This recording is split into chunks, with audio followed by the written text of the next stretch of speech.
Hello and welcome to the Merryweather Knitting Podcast. My name is Gabriella and I'm coming to you from my home in Germany, where I'm so excited to chat with you today about knitting and making, and all that I've created in the last couple of months, the first quarter of 2023. It's been a while since I sat down to chat with you, and I've missed you so very much. If you're a new viewer, welcome, and if you're a returning viewer, welcome back. It's really so good to see you.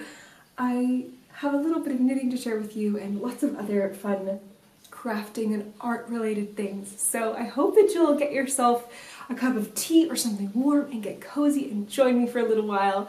As I chat about these things, I feel a little bit out of practice here, but I'm really excited to share with you all that I've been making. I'm going to start with knitting, and as usual I'll put timestamps below so you can go through the chapters, and if you're not interested in something that I'm talking about, you can skip over, or you can go to a certain part of the video, as you'd like. I have a book review to share with you, a knitting book review, and lots of different things. So I'm going to start with the knitting. I'm going to show you my first finished object, which was a journey of a project, an absolute journey. I loved it. I had so much fun in the process, and unfortunately the product was a bit of a flop. But that's okay, that happens sometimes. And I'm excited about actually this yarn. So I shared this a lot in my podcast previously. This took me ages and ages to knit. I was knitting on this project, I think like through morning sickness and postpartum, and there was just so many different parts of the last couple of years that were like sensitive periods in which I was working on this project, and I really loved it, and it was really an inspiring project for me. This is the ballet wrap top.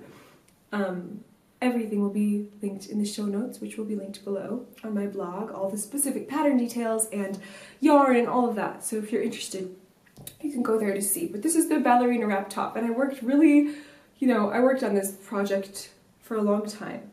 It is using a worsted weight yarn. This yarn was gifted to me by my grandmother, who wasn't going to use it, and it's in this gorgeous colorway called Victorian. I think it's a beautiful mauvey raspberry, beautiful Victorian color. I think the name is just so fitting. I don't know if it's just like, I don't know what it is, but I think colorway names have such an impact on me. When a colorway has a beautiful name, it's just so inspiring to me, and I kind of think that it would make sense for me to give colorways which don't have a name of their own. I've thought of this a lot, like, some colorways just have a number for a name, and I've always thought, wouldn't it be smart to just give it my own name, and then I'm going to be even more excited and inspired to knit with it.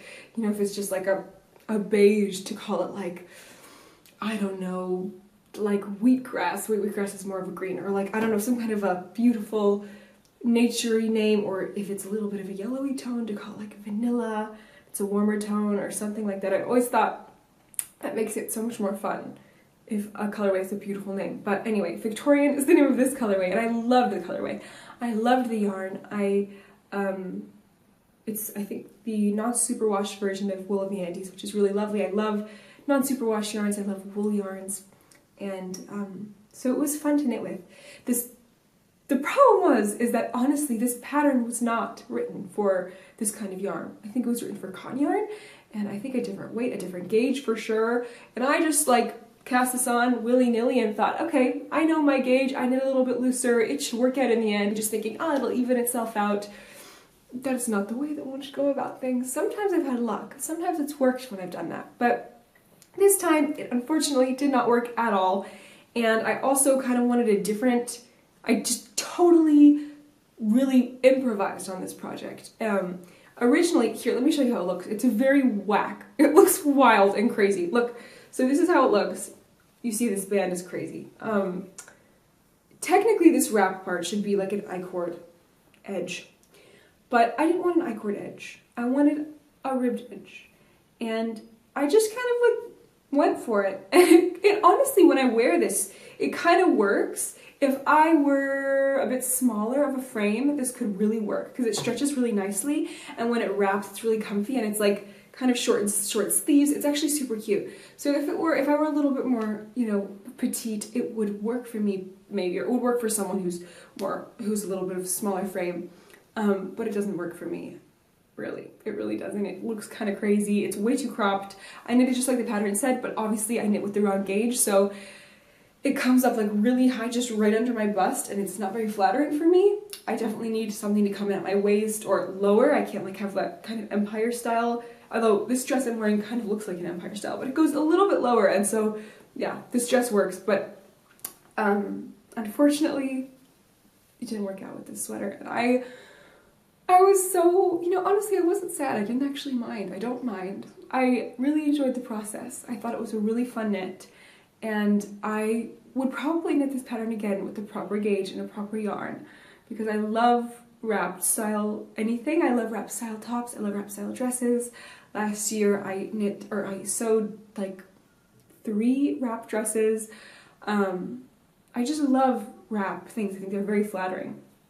I think that is like, I think it was Diane von Furstenberg or some designer who made the wrap dress first, and it was like kind of hailed as this like universally flattering style. I don't know about that, but I do think it's very flattering for me, and I love it, and I think it's very forgiving of a style. So whether that be knitwear or in, you know, garments or in a top or a blouse or a dress or a jacket, I do love wraps. So I loved this concept, love the pattern. It's a free pattern on the website. I will link it, of course. But yeah, that was my flop. That was my finished object, and it's kind of anticlimactic because for me, you know, documenting the process through these videos of knitting this, you know, it was a really long build-up because it was such a long time that it took for me to knit this project, despite it being worsted weight, despite it being a pretty simple design, a cropped design, cropped sleeves. I have just, you know, it just took a long time, but so it was kind of like an anticlimactic thing to, in the end, have this product which is almost unwearable. Like, I really don't want to wear it. It's not, I don't like how it looks on me. Yeah, it felt a little bit silly, but actually, I don't mind at all. I really don't. Like, I say that it's anticlimactic and it maybe was a tiny bit disappointing, but honestly, I did enjoy the process so much, and I loved the yarn, and I loved looking at the colorway, and there were times when I was just knitting on this where I didn't have much free time. I didn't have much time with my hands free or with the capacity to do much, and so just picking it up was always just like a joy, just the process. And it's always the age-old question of process versus product, and I think it depends very much on my stage of life, and it depends very much on the project itself, because some projects the process just is tedious but the product is wonderful, and you know, vice versa. Sometimes it's like the process is wonderful, like in this one, and the product turned out to be not that exciting, but I don't regret a moment of it. And I'm not someone who rips things back very often. I'm more inclined to make it work or to find a new use, so I'm probably going to just at some point rip this back from this whole entire project and use this yarn for something else, which I'm excited about. I've thought about different ways to use it.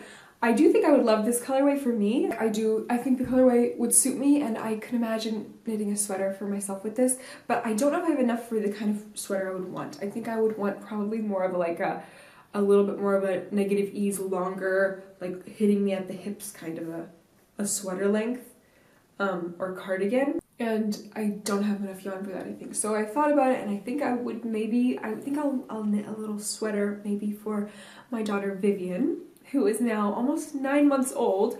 She's just a little cute baby, and she and I have very similar complexion, and so I feel like this would suit her very well.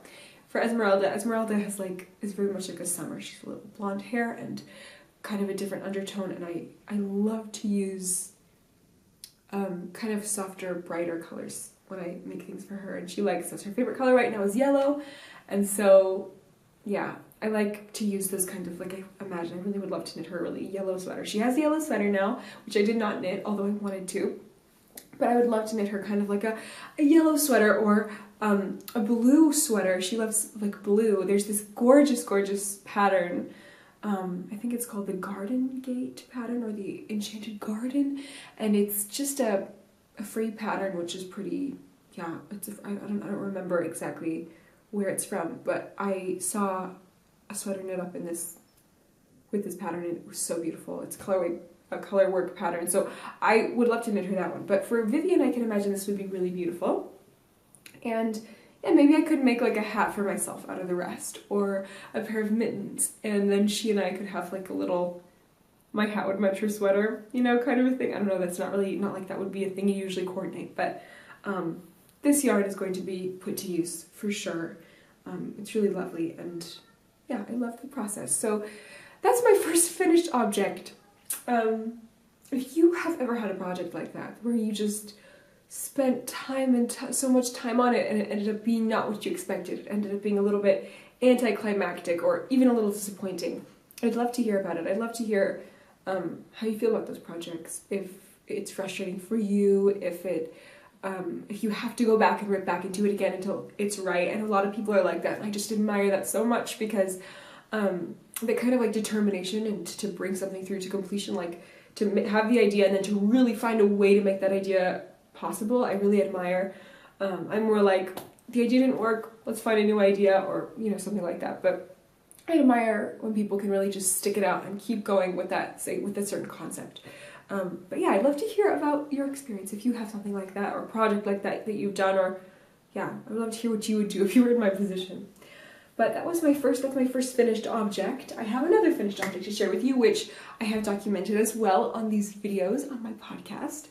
And this is another really special one that took its sweet time being made, which I also just savored so much throughout the process and the months that it took to complete this project. And that is my Moon River pattern, or Moon River socks. This is a pattern that I worked on for a long time, trying to get right. It was the first time, I think, that I ever designed my very own cable lace motif completely from scratch, just by experimenting. And it was such a fun experience, such a fun process. I really loved it, and I can't wait to share this pattern with you. Hopefully it doesn't take me too long. I'm in the midst of writing the pattern. The pattern's almost written. Then I just need to have it tech edited and test it, and then I can share it with the world if anyone is interested.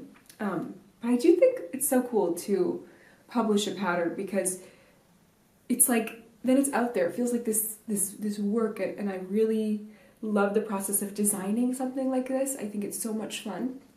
And it takes me a long time, apparently, but I really just feel like the process of designing is really like an artistic experience, to refine it, to make it exactly what I want it to be.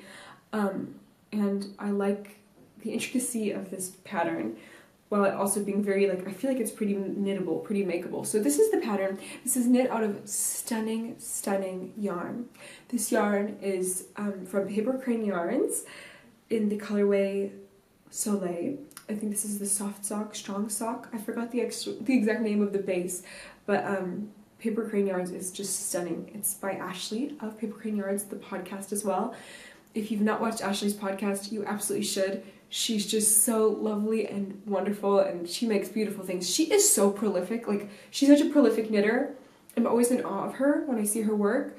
I haven't watched any knitting podcasts in a really long time, but which maybe I'll talk to you a little bit later about, just my kind of what's been going on in my life, if that even is interesting to you. But every time I do sit down to watch one of her podcasts, just I feel like I'm sitting with a friend. She's so fun. She's so cool. She has a daughter who's the same age as my younger daughter. And yeah, she just makes beautiful things, and so many beautiful things. And she dyes gorgeous yarns. So Paper Crane Yarns is wonderful.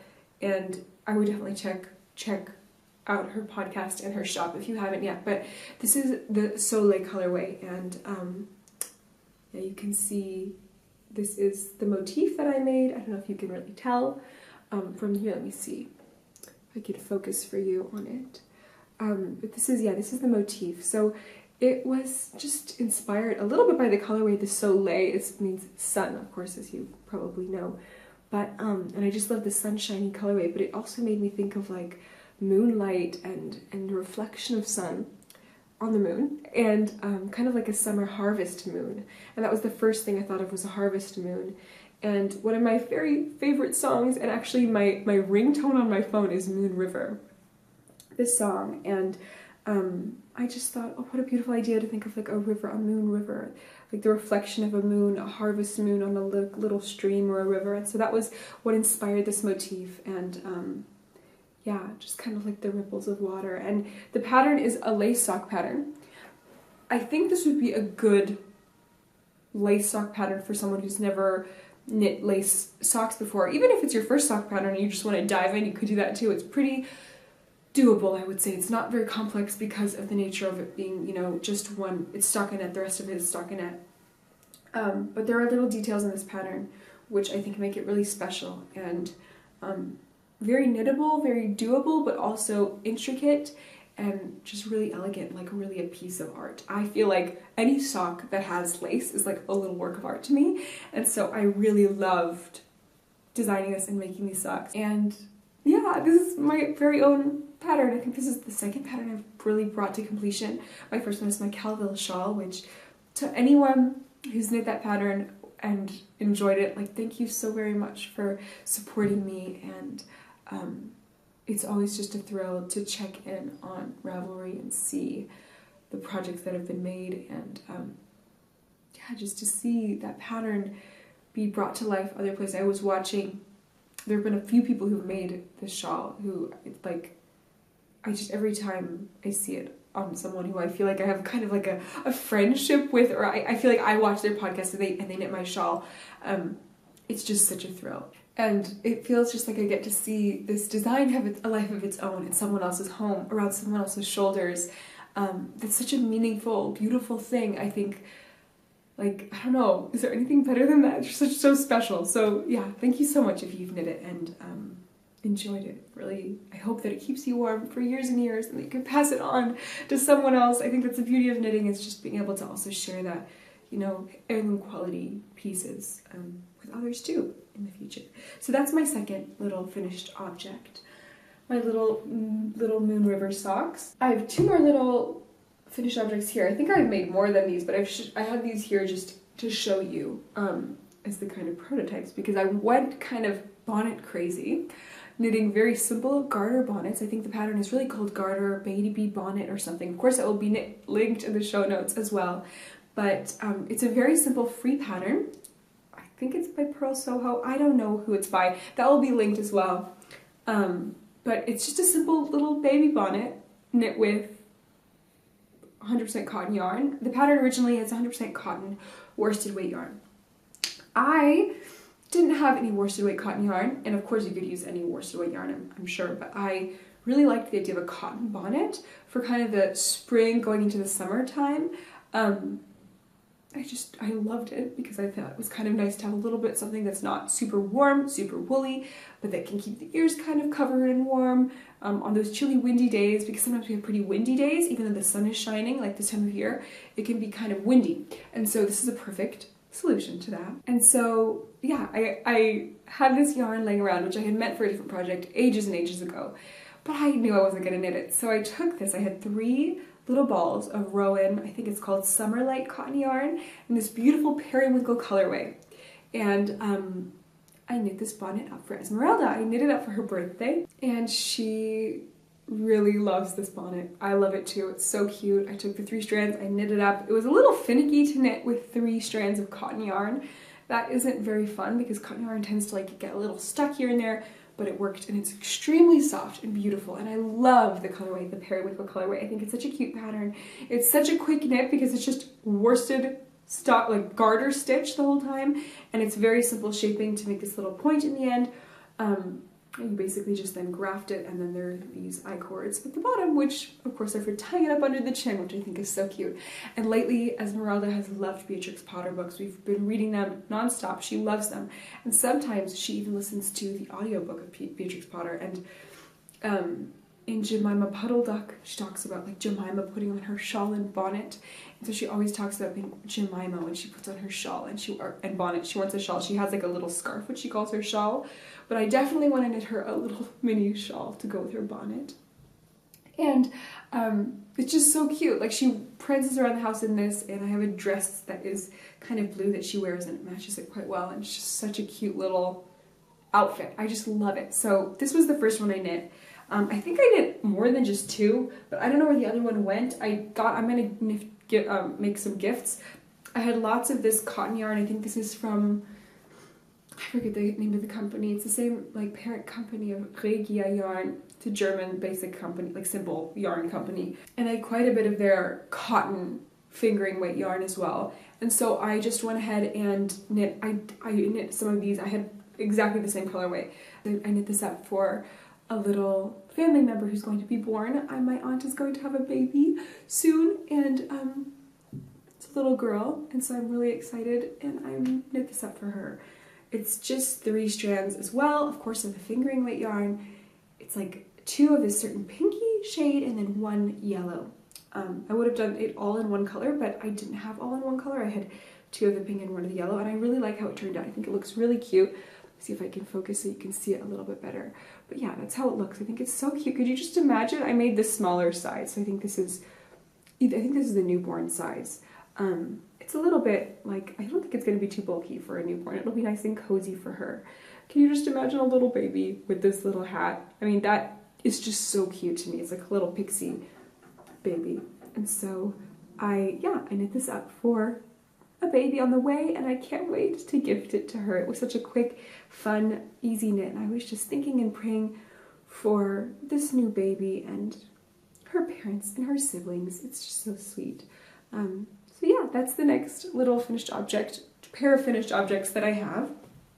I have, you see, it's not very much, the first quarter of 2023 that I've been making, but I have another sock. So I think I finished this quite a while ago, and I shared this with you before, but this is a sock that I finished a long time ago, I think, and I started to cast on the next one. I don't have it with me, it's in my backpack, and I just realized that like right before I turned on the camera, but I decided it's gonna be fine. You can imagine it. I just knit the cuff. It's very small. It's the same kind of thing. It's a little bit of a scrappy project using this part here and like this colorway here in the center, and then for the heel, cuffs, and toes, a different colorway. You know, some leftover yarn that I had acquired from someone else actually. So it's kind of a fun wild men's sock, and yeah, it's a good meditative basic project to just do whenever I can. Now I have a little bit more time that I just like to sit and knit, and that's what I've been doing. I've also been starting a different shawl project, which is also not here, but it's so small. I'll share it with you in due time. I can't wait. But yeah, that's my main knitting. That's mostly what I've been up to knitting wise. I'd love to hear what you've been knitting and making. I'm going to share with you a little bit of, you know, a couple of other things I've been making. I've done a lot of making. You know, there has not been much knitting, as you can tell. There's been a lot of making of different kinds. So I'm going to talk to you about that next a little bit. You know, I won't go too in depth. I don't want to keep you forever. But before that, I have a book to share with you, which is very exciting. This book was sent to me, and it's a really beautiful, beautiful knitting book. It's kind of a hybrid knitting book and kind of a travel book, kind of a book of, you know, just a different, even like a little bit of a history book. And this book is called Lopapeysa. I think I'm pronouncing it right. Lopapeysa, a knitter's guide to Iceland with patterns, techniques, and travel tips. So this is a really beautiful book. This, like I said, it was sent to me. It is by Joan of Dark, aka Tony Carr, with photography by Kyle Cassidy. And it's a beautiful, beautiful book. Yeah, it's was published under Herbert Press and was sent to me by them to look at and to review and share with you. And so I'll read to you the description. So in Iceland, there's a piece of knitwear that everybody has but no one has bought. The Lopapeysa, or Lopi for short. This sweater, made from an unspun Icelandic wool, is a treasured piece of the island's culture, knitted by hand and gifted with love. In this guide, Joan of Dark and Kyle Cassidy take you on a 800-mile adventure to explore the nation's rich knitting tradition and to show you how to make your own Lopi-style knits. By interviewing local experts, they trace the history of the patterns, and along the way meet rock stars, professors, and designers who share their knitting-related stories and reveal some of their country's hidden gems. From isolated waterfalls to erupting volcanoes, this book is full of stunning photographs at every turn. Okay, and then the journey inspired 12 beautiful Lopi-style knitting patterns, all presented here with photographs, charts, and detailed instructions. Work your way through the project from the traditional sweater to gloves and hats, a cozy jumper dress, and stylish headbands, all while finding out why the Lopapeysa is so special and so individual to Iceland. So this was this really cool book. I looked through it quite a lot and really enjoyed just kind of savoring the photographs and the stories in there. And it really is like, you know, going through it, there's really like history in this book. History of wool, of knitting, you know, like information about Iceland, about its geography, about knitting, about all kinds of different things. And so it really feels like a little bit of a travel, like you're getting a little trip through Iceland by reading this book, which I think is really cool. There are also really cute patterns in here as well. Yeah, I would want to show you one, but I don't want to like give it away. Here's some beautiful photos. You can see just these gorgeous photos, like 2 full pages. There are beautiful photo spreads like this, but there's also just a ton of information in here. And I think this pattern is so cute. I'd really love to knit that for someone as a gift. It's like little penguins on the yoke, and it's just adorable. There's like this sweater dress which has like horses, and it's really cool. And it's just kind of different low-piece sweater here, which is more of like geometric patterns. And obviously there are other things too besides just sweaters, as you heard in the description. So yeah, it's a beautiful, beautiful book. And the penguin sweater actually is also available in like a children's size, so I really think I might knit it up at some point. It would be really fun. But yeah, it's so cool because I feel like it gets you, it's really inspiring to, you know, kind of travel through a different culture's knitting world and tradition of knitting, especially a culture as rich in knitting tradition and knitting history as Iceland. There are also like knitter profiles in here where you can learn about knitters, and yeah, it's just a really fun, immersive book. And I can imagine just having this book kind of like on your coffee table or somewhere that you could just pick up and kind of flip through and read a few pages here and there. It's not just a pattern book, which I think is really beautiful. So I really enjoyed this book, and I will return to this book often for inspiration, for fun, and also hopefully I think, you know, to knit a couple of projects here. So I'm very thankful to Herbert Price for sending this to me, and if you're interested, I will also link this below in the description box and in the show notes too. So yeah, that's Lo Papesa by Joan of Dark, aka Tony Carr, and photography by Kyle Cassidy. Now that is all I have to share with you in the knitting realm, so if you're only interested in that, then thank you for watching. But I have a couple of other things to share with you that I've been up to and making. I've done a lot of different things for our home, a lot of making and art-related things for our home to make our home a little bit more, yeah, I don't know, just to adorn our home. I love adorning our home and handmade things. And so in the past quarter, I've done lots of things. Like I've painted more picture frames. I've done lots of painting actually, done paintings, worked on canvases. There's just one canvas which I filmed a bit of, but I really wanted to have something on the wall in our kitchen, and that is just still, there's a beautiful color. I found that I wanted a certain kind of a color, and I felt like I achieved a gorgeous color, but it's just this canvas with this color and a texture. I wanted kind of a watery watercolor texture, but it's just a big, beautiful tangerine colored canvas, and I still need some, a little bit more, I don't know, it hasn't just struck me at what exactly I want as the next layer on that piece. So I've been thinking about that. I got really into collage actually, and right now I've kind of, that's waned a bit, but I was spending a lot of time collaging, making like art collage over the last couple of months. And it started out because we had these canvases which we just acquired that were very affordable, and I just took out some old photos and pictures and paints, and just kind of like one evening put on an audiobook and kind of went crazy and just had fun. And so I'm going to show you the first collage I made. I'm not, a professional artist.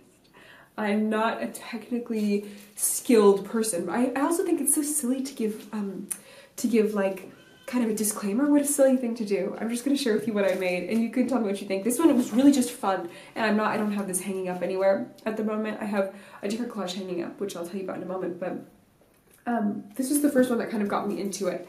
So this is the first collage. I'll see if I can show you a little bit closer so you can see it. It is just, I had these photographs of horses, which my sister, she's a professional photographer, she took while she was in the West. She lives in the Pacific Northwest in America. She lives really in the wild with her husband, and she's like an amazing person. She's like a mushroom forager expert, amazing person. She makes photos and does amazing things. But in the West, I think in New Mexico, she took gorgeous photos of horses a couple of years ago, and I think it was New Mexico, I don't know, Arizona, I'm not sure. But got some prints of these photos, and I've had them sitting around, and I think it's kind of maybe like weird to chop up the photos and put them in a collage, but I just was inspired one evening and just went for it. And so I just kind of painted a sky, and I kind of cut these photos up and put them, you know, different places, and kind of created a concept with them.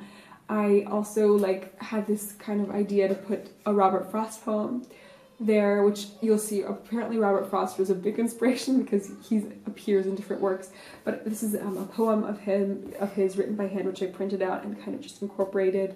I think he's just such an American icon of a poet, and I love his poetry. And yeah, maybe it's a little basic, but I don't mind. Like, I feel like for people who are poetry people, Robert Frost is probably like, you know, just everyone knows about Robert Frost, but I love his work, and so I don't really mind. I just made this. This is my first thing, and I spent an evening kind of thinking, what am I going to do with these pieces? I had a kind of a concept that I wanted to achieve, and I feel like I got it pretty much. And I just, now this sits in our closet, but it was so much fun to make, and that kind of sparked a new wave of inspiration for me to start doing different collage. And you can probably hear my children and my husband playing, so I hope that is fine with you. But yeah, then I made this photo collage for Esmeralda of all her family members, like all the people who live far away, to put in her room. And it was just kind of like, I cut out their faces and their little heads and put them all around. So my siblings, you know, her grandparents, her great-grandparents, so they're all there, and she can look at them, and she actually like can carry it around. I didn't put it on the wall, but I was gonna put it on the wall, but I saw that she loved to like look at it, so she has it now, and she looks at it and she like says all their names and like talks about them, and it's like, okay, that's, you know, my aunt, and she just tells little stories about them and about what she's done with them. She sometimes gets to talk to them on the phone or video call them, and so it was just a special reminder of those family members who are very far away. It's really hard to have half of the family be like on a different continent. So it was just kind of a fun little project I made. I painted it, the background, and then put them on, and then added some different paint elements to it, and I think it looks so cute. And I did it on cardboard, so yeah, it was just a really fun, quick little project. And then I did a bigger collage, which took a bit more time for me. And I had this spot in our hallway, our front hallway, when you walk into our apartment. There's this wall, and there's our breaker box, like our electric box is right there when you walk in. And so I wanted to put something over it. First I wanted to put a mirror, but there was no way to drill there because like there's just all the electrical wires are there, and so it would have been pretty hard to find a spot to drill. And then accessing the electric box is important because, you know, just you need to be able to access it quickly. So I wanted to have a solution to that, and the electric box is obviously not so small. So I had this big canvas, and I decided to do something with the canvas. And I liked the idea of doing a collage because I have another painting that I had done in our hallway, and I didn't want like my painting style everywhere. I don't know, it felt like a little silly. Like I said, I'm not the most technically skilled artist, but this one painting style was very much like Matisse inspired, and I love like Matisse and his painting style, and I end up always trying to like emulate it in some way. So I didn't want anything like that when I walked in. I thought a collage was a good change. I kind of just thought about what I would want, and I ended up finding some images which really inspired me, and ended up making a really like a really cool kind of like fitting to what I had envisioned, kind of black and white and gray and beige kind of a collage with, there's sheet music that I incorporated into it. I'll show you a picture here of it. There are photos, there are black and white photos, there are newspaper clippings, there's a photo of my mother in there, there's also a letter or a note that she left me in there, and I had this cool kind of like there was a couple of postcards that were beautiful art postcards that I incorporated like pieces of into it, and it ended up being this kind of like layered kind of a collage. I also had another Robert Frost poem incorporated into it, which I just couldn't resist. I wanted something there and I felt like it fit. So yeah, that was another project which took some time to just kind of think about and make, and making the collage, which I felt like was so fun. It was just so meditative and so relaxing to kind of just place things and think about where they would go to achieve kind of like a story through the collage. And yeah, that was a really, really fun project, and now I love it. Now it's there, it's hanging there. It's kind of just, I thought, because it's black and white, it was just kind of to be something to cover this breaker box originally, just to cover the electric box and to have something to greet us when we walk in the door. I didn't want anything too colorful, but it's a very energetic piece because there's lots of different like layers and textures, and there's like the music, and then there are words and there are images, and it's a lot on the piece. There's not much negative space at all. But I like that because the wall there in our hallway is white, and so having this kind of like contained madness in this piece, I really like. And I have plans for this wall. I have a couple more plans which I really am excited about. I really want to sculpt a couple of little candle sconces to put on either side of it because it's really missing something on either side. But that is to come, and I hope I can share that with you too when I do it. But yeah, that was a really big, really fun project for me, and I really enjoyed it. I also have done other things, like I've painted more little, wooden peg dolls for my daughter. I've I've done a little bit of sewing. Like I've done a lot of mending in the last couple of months too, which, I don't have so much time to sit and do things. I do things when the girls play or in the evenings or during the nap times, but when I'm not doing my housework or things like that. Right now I'm really full-time mothering and homemaking, which is really special, but is a full-time job for sure. So any free moment I have, it's so limited that like if I just get to mend something or just something like that, it's it's a win. I've also been reading a lot, which is just fun, and playing chess, and yeah. So that's what I've been doing with my time. I have one more project to show you, which is my re-entrance into sewing. And I'm really excited about these projects because it has been so much fun and has re-sparked my love of sewing. I have missed it, and I'm so excited to be back sewing. It's so much fun. My sister is getting married in just a couple of weeks actually, and we're going to be flying to the States in just a week now. I think it's just a week. It's crazy. And I'm a bridesmaid. I have the honor of being a bridesmaid at her wedding. She has 9 bridesmaids. She's very cool, very popular. My other sister and I always joke because we are very much introverts. Like, we never have had as many friends as she has. She has like hundreds of people coming, and like my sister and I, who is there, one of my sisters, she and I are we're planning her, the bride's kind of bachelorette party. We're gonna have like a little summer party thing where we just kind of all get together and have like a pajama party, and I'm super excited about it. But there's so many people coming, like crazy amount of people, and it's just so cool. Like, she's just so amazing, and it's just fun when you have lots of siblings, because in the end a lot of times you're pretty different. And I was always more introverted, more introspective, more like a little bit more, I just have a smaller circle. And my sister, Clarabella is her name, she just knows so many people and is just like so genuinely close to so many people, which I just think is so cool. But anyway, she has 9 bridesmaids and I'm one of them. And I was asking her like if I could do something for the wedding. I'm really far away, and she wanted to give her bridesmaids a little bridesmaids gift.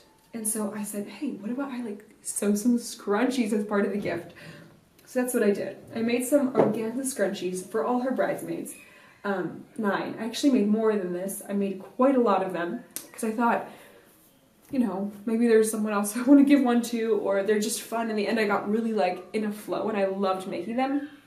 And they're so easy to make. I mean, the first couple, it took me, like, I had to get used to it. But I followed an amazing tutorial, which I'll leave in the show notes, and did this kind of burrito method, and in the end, they turned out incredibly. So I have all these scrunchies that I made for the bridesmaids at my sister's wedding. Her colors, she's doing something really cool. She's kind of making it like the bridesmaids, we all got to kind of choose our own dress within a color scheme, and all of us have like a slightly different color dress, different style, but they're cohesive. And they're all in these shades, mostly the lighter shades, but also there are a couple that are darker. So it's like these purpley, fuchsia, pink, warm colors. This is kind of like a lilac-y one. But yeah, these are like the colors of the dresses. So I made these for the bridesmaids, and she gets to gift everyone one of them. I think they're so, so cute. Look at these. Like, okay, so this is how it looks. I think they're just so adorable. They're really fun to make. Yeah, like I said, really simple on the sewing machine. And yeah, you could see the elastic through there a little bit, but oh no, they're all falling down. But you know, when you tie it like this and you put it in your hair, you can't really see it. So it's no big deal. I also made a couple of red ones, and I love them too. I was a little like thinking it looked kind of like a clown wig. Looks a little like clownish, but I think if you're wearing, like, I made these extra, if I would wear like a black t-shirt and jeans and like had my hair, you know, I kind of like would just kind of flip it around like this, you know, and like pop it in like this. I don't think it is. I think it's kind of fun. And if it is, then it's a clown look, which I don't want actually at all. That's super weird. But yeah, this is a product which I really loved and had a lot of fun making. And I think this elastic, I took extra like thick elastic because this tutorial, the girl who made the scrunchies in the tutorial, she used thicker elastic, and I really love them. I have thicker hair, and so it's often hard, like hair elastics will get really loose really quickly for me, and these are so stable. It holds my hair in place like better than any hair tie I've ever had, so I love it for that reason. And honestly, I would want to make more, but I don't think I have time for that, so I'm not going to. But I love this project. It was so fun, and I can't wait to just, sorry, I dropped one. Can't wait to just wear these, and I hope that the bridesmaids enjoy them. They kind of fit the sleepover theme a little bit for the bachelorette party. I don't know, maybe the bridesmaids can wear them for that. Yeah, we'll see, but I haven't even had a single sip of my tea, and now it's cold. I'm just gonna have a sip. I know I've talked and talked your ear off. I think that's where I want to leave you with, like all I'm gonna leave you with now. I'm sure I have more that I wanted to say. I would love to hear what you've been making. If you've been knitting, if you've been cooking, if you've been baking, if you've been painting, if you've been sewing. Share with me what you've been doing and what you've been inspired by. I'd love to hear about it. I have loved chatting with you. I have not been on Instagram for months, so I would usually now share with you my Instagram, which is Merryweather Living. You're welcome to follow me there. I probably will check in every now and then, but I'm not so active. I've really taken also the last quarter just time off of that world, of that kind of input. I've been reading, I read a really fun fiction book called Hamnet, which is so good. I recommend it. It was just so entertaining. It's about like, it's actually really sad though. It was about Shakespeare and his family, and actually his son who passed away. It's really, really a sad story, but really, really good, well-written story. I really enjoyed it. Yeah, I've been reading. I've been just trying to kind of be present in this world. And I loved it. I really have. So I don't know if I'm going to be back on Instagram, if and when I will be. Maybe I will, maybe I won't. You can feel free to find me there. Otherwise, I hope I'll see you here again soon. I'll chat with you in the comments if you want to comment. And yeah, I wish you a wonderful, wonderful springtime or autumn, depending on which hemisphere you are living in. We'll see you again next time. Bye!